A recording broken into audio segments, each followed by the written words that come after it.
வணக்கம். தஞ்சாவூர் மாவட்டம் பட்டுக்கோட்டை அருகே கொலை செய்யப்பட்ட பாஜக பெண் பிரமுகர் யார் என்பது பற்றிய தகவல் தற்போது வெளியாகி அதிர்ச்சியை ஏற்படுத்தியுள்ளது. தஞ்சாவூர் மாவட்டம் பட்டுக்கோட்டை அருகே உதயசூரியபுரத்தில் நேற்று இரவு பெண் ஒருவர் தலை துண்டிக்கப்பட்டு கொலை செய்யப்பட்டு கிடப்பதாக போலீசாருக்கு தகவல் கிடைத்தது. அதன் பேரில் போலீசார் சம்பவ இடத்திற்கு சென்று விசாரணையை தொடங்கினர். விசாரணையில் கொலை செய்யப்பட்டவர் பட்டுக்கோட்டையைச் சேர்ந்த பாஜக நிர்வாகி சரண்யா என்பது தெரிய வந்தது. இவருக்கு திருமணமாகிவிட்டது.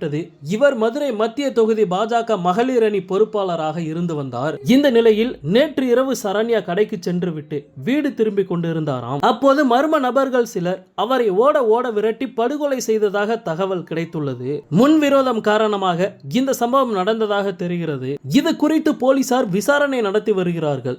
இந்த நிலையில் கொலை செய்யப்பட்ட சரண்யா யார் என்ற விவரங்கள் தற்போது வெளியாகி உள்ளது. அதாவது இவர்தான் அமைச்சர் பிடிஆர் பழனிவேல் தியாகராஜனின் கார் மீது செருப்பு வீசியவர். கடந்த 2022ஆம் ஆண்டு காஷ்மீரில் ராணுவ வீரராக பணியாற்றிய மதுரையைச் சேர்ந்த லட்சுமணன் பணியின் போது வீர மரணம் அடைந்தார். அப்போது அவரது உடல் விமானம் மூலம் மதுரைக்கு கொண்டு வரப்பட்டது. மதுரை விமான நிலையத்தில் லட்சுமணன் உடலுக்கு அஞ்சலி செலுத்திவிட்டு அமைச்சர் பிடிஆர் பழனிவேல் தியாகராஜன் காரில் திரும்பிக் கொண்டிருந்தார். அப்போது பாஜகவினர் சிலர் அவரது காரை வழிமறைத்து போராட்டம் நடத்தினர். இதில் சிலர் தேசிய கொடி பொருத்தப்பட்ட காரில் செருப்பை வீசினர். இந்த சம்பவம் பரபரப்பை ஏற்படுத்தியது. பிடிஆருக்கு எதிராக முழக்கங்களும் எழுப்பப்பட்டது.